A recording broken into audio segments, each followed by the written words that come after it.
ये एक काल्पनिक कहानी है और दिल को गहराइयों तक छू जाने वाली। एक बार स्वर्ग में विचरण करते हुए कृष्ण और राधा एक दूसरे के सामने आ गए। विचलित से कृष्ण, प्रसन्नचित से राधा।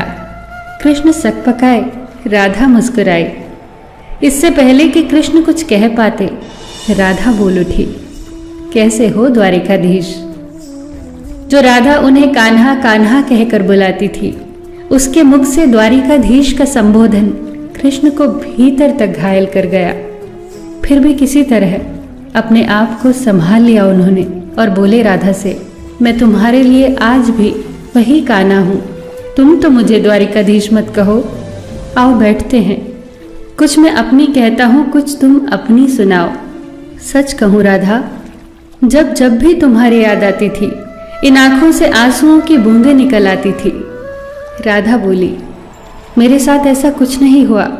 न तुम्हारी याद आई, न आंखों से आंसू बहा, क्योंकि हम कभी तुम्हें भूले ही कहाँ थे। जो तुम याद आते, इन आंखों में तो सदा तुम ही थे।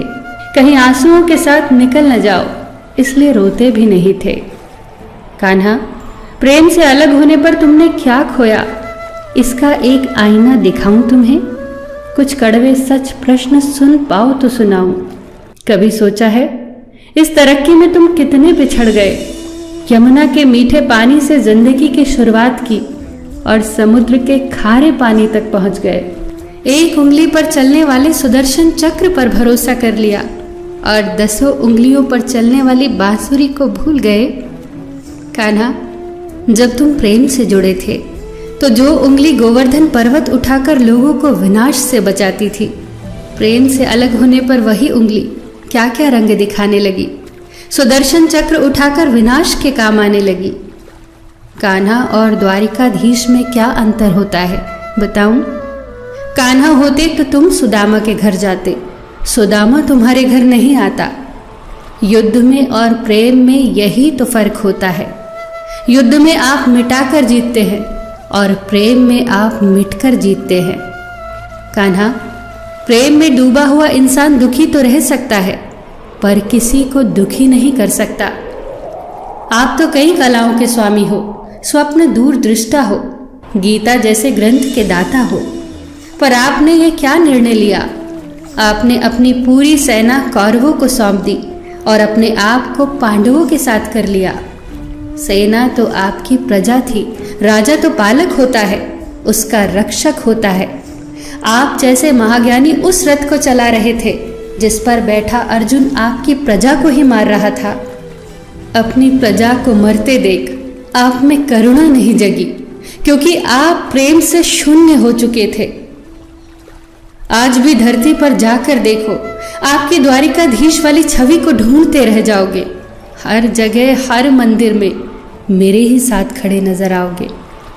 मैं जानती हूँ कान्हा, लोग गीता के ज्ञान की बात करते हैं, उसके महत्व की बात करते हैं, पर धरती के लोग युद्ध वाले द्वारिकाधीश पर नहीं, प्रेम वाले कान्हा पर भरोसा करते हैं। गीता में मेरा दूर दूर तक नाम नहीं है, पर आज भी लोग उसके समापन पर राधे राधे कहते हैं। ये कहानी काल्पनिक जरूर है, पर इसके भीतर छिपी सीख बहुत महत्वपूर्ण है। श्री कृष्ण के पास कभी किसी प्रश्न का उत्तर ना हो, ऐसा तो हो ही नहीं सकता, परंतु राधा द्वारा लगाए गए प्रश्न चिन्हों पर कान्हा मौन रहे। यही तो है प्रेम में समर्पण का भाव। पराक्रम में हमें हर किसी को हराना होता है, तब भी हम जीतकर भी हार जाते हैं, परंतु प्रेम में एक ही कईयों का दिल जीत लेता है। सही कहा है कि छोटी सी उंगली पर पूरा गोवर्धन पर्वत उठाने वाले भगवान श्री कृष्ण छोटी सी बांसुरी को दोनों हाथों से पकड़ते थे। फिर मिलेंगे दोस्तों अगली कहानी के साथ। तब तक के लिए अपना ख्याल रखना और हमेशा मुस्कुराते रहना।